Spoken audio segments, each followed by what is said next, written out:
Hello friends, എൻ്റെ പുതിയ cinema Akashvani നല്ല റിലീസായി. ഒരുപാട് നല്ല നല്ല റിവ്യൂസ് ഇങ്ങനെ വന്നുകൊണ്ടിരിക്കുകയാണ്. ഒരുപാട് സന്തോഷം. അതിനേക്കാളൊക്കെ ഉപരി ഞാൻ ചെയ്ത കഥാപാത്രം വാണി, ഞാൻ ഇതുവരെ ചെയ്തിട്ടില്ലാത്ത രീതിയിലുള്ളൊരു കഥാപാത്രമായിരുന്നു. അതിങ്ങനെ എന്താ പറയാ, ജനങ്ങളത് സ്വീകരിച്ചു എന്നറിയുമ്പോൾ ഒരുപാട് സന്തോഷം. അത് അവരായിട്ട് എൻ്റെ ഒരുപാട് സുഹൃത്തുക്കൾ പറയുണ്ടായി, അവരുടെ ലൈഫായിട്ട് കണക്ട് ചെയ്തു ആ ക്യാരക്ടർ എന്നുള്ളത്. അപ്പം അത് വലിയ സന്തോഷം.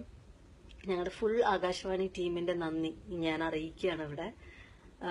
ആകാശവാണിയിൽ ഞാനൊരു പാട്ട് എഴുതിയിട്ടുണ്ട്.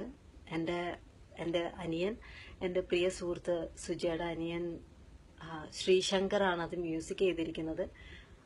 അത് യൂട്യൂബിൽ റിലീസായിട്ടില്ല, ഉടൻ തന്നെ റിലീസ് ഉണ്ടാവും. അപ്പോൾ എന്താ പറയുക, ഒരുപാട് ഒരു ഓൺലൈൻ സപ്പോർട്ട്, ഒരുപാട് മീഡിയ സപ്പോർട്ട് ഒരുപാടുണ്ടായിരുന്നു ആകാശവാണിക്ക്. TV ആണെങ്കിലും റേഡിയോ ആണെങ്കിലും ഫേസ്ബുക്ക് ആണെങ്കിലും ഓൺലൈൻ മീഡിയ ആണെങ്കിലും എല്ലാ മാധ്യമത്തിനും ഞങ്ങളുടെ എല്ലാവരുടെയും ഹൃദയം നിറഞ്ഞ നന്ദി അറിയിക്കുകയാണ്. ഇനിയും സിനിമ കാണാത്തവർ കാണുക, സപ്പോർട്ട് ചെയ്യുക. Thank you so much.